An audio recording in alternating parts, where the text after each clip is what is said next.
നമ്മൾ ഉപയോഗിക്കുന്ന പല സാധനങ്ങളും വ്യാജമാണെന്ന് നിങ്ങൾക്കറിയാമോ? അവ എളുപ്പത്തിൽ എങ്ങനെ തിരിച്ചറിയാമെന്ന് നോക്കാം. ഒരു കേക്ക് വെള്ളത്തിലിട്ട് നന്നായി തിരുമി നോക്കുക. അതിൽ ചവയ്ക്കാൻ കഴിയാത്ത രീതിയിലുള്ള പശ പോലുള്ള ഭാഗങ്ങൾ അവശേഷിക്കുന്നുണ്ടെങ്കിൽ അത് മായം ചേർത്തതാകാം. ഒരു പാത്രത്തിൽ അല്പം തേനൊഴിച്ച് അതിലേക്ക് തണുത്ത വെള്ളം ചേർക്കുക.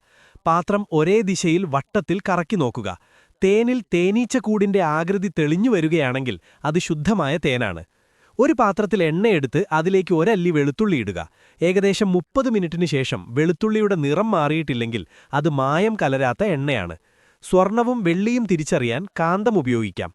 യഥാർത്ഥ സ്വർണമോ വെള്ളിയോ കാന്തത്തിൽ ആകർഷിക്കപ്പെടില്ല. ആപ്പിൾ മുറിച്ച് അതിലേക്ക് സിറം പുരട്ടി നോക്കുക. ഗുണനിലവാരമുള്ള സിറം ആപ്പിൾ പെട്ടെന്ന് കറുത്തുപോകുന്നതിൽ നിന്ന് സംരക്ഷിക്കും. സൾഫർ സോപ്പ് ലായനിയിൽ വെള്ളി ആഭരണങ്ങൾ ഇട്ടുവയ്ക്കുക. അത് കറുത്ത നിറമാവുകയാണെങ്കിൽ വെള്ളി ശുദ്ധമാണെന്നർത്ഥം.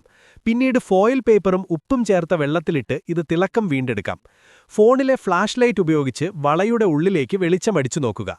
ഉള്ളിൽ ചെറിയ കുഴികളോ പോരായ്മകളോ കാണുന്നുണ്ടെങ്കിൽ അത് വ്യാജമാണ്. ശുദ്ധമായ ജെയ്ഡ് വളകൾക്കുള്ളിൽ ഇത്തരം പാടുകൾ ഉണ്ടാകില്ല. കൂടുതൽ അടിപൊളി ട്രിക്കുകൾ പഠിക്കാൻ പേജ് ഫോളോ ചെയ്തോളൂ.